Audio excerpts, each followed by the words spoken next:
Ghana is a country with 16 regions. However, touring around it requires great work, especially since it is a country endowed with rich mineral resources like gold, cocoa, aluminium, bauxite, and salt. The tourist attraction centers in the country makes it become tedious to visit all the regions. Defying all the odds, a group of motorcyclists called Around 7 have toured the 16 regions of the country with its sole aim focusing on road safety advocacy, charity, and tourism. The lead convener and founder of the group, Daniel Ashrifi, highlights more into the motive behind this tour and how it advocates on road safety. The first edition of Around 7 was in 2021.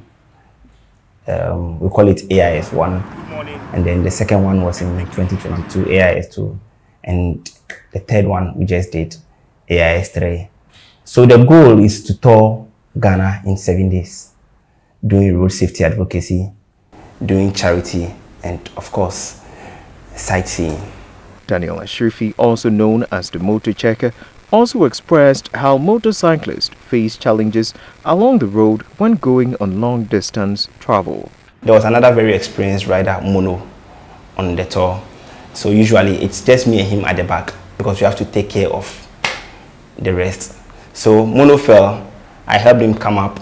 I fell, he helped me come up, and then he fell again. Then we were clapped for ourselves. So that's summary of day 4 of AIS 3, the most challenging of all AISs. Look, at a point, we even had to send a drone to go and check the distance that was left for us and how bad or how good the road was. That should summarize that day for you. Eventually, all our water got finished. People were totally dehydrated. Everyone lost hope. One of the motorcyclists, Ahmed Mohammed Wadrago, also shared his experience being part of the journey. After some time, I looked in my mirror. Because I was standing, I wasn't looking in my mirror constantly.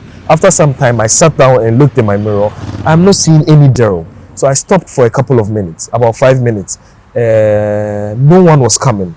So immediately I started cussing. I was like, oh no, and I cussed. I can't use the words here. And I cussed. I turned around and I was going. Right where I had the instinct, I was coming and I saw Daryl lying on the floor right there. Luckily, the team had met up with him and they were around. The bike was lying down, Gerald was lying flat.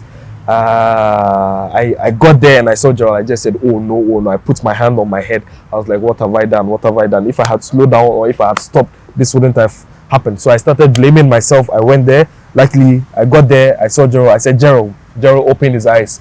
And I said, are you good? He said, yeah, I'm okay. He said, can you help me up? Then I held him. Then he came up and he sat. From there, I was a little relaxed, but I was still blaming myself. So I went into the galley where the bike was in front of me, sitting down and holding my head, thinking you could have done better. Because I was the road captain, I could have prevented this if I had listened to my instinct and I had stopped. So I sat there, I was like, okay.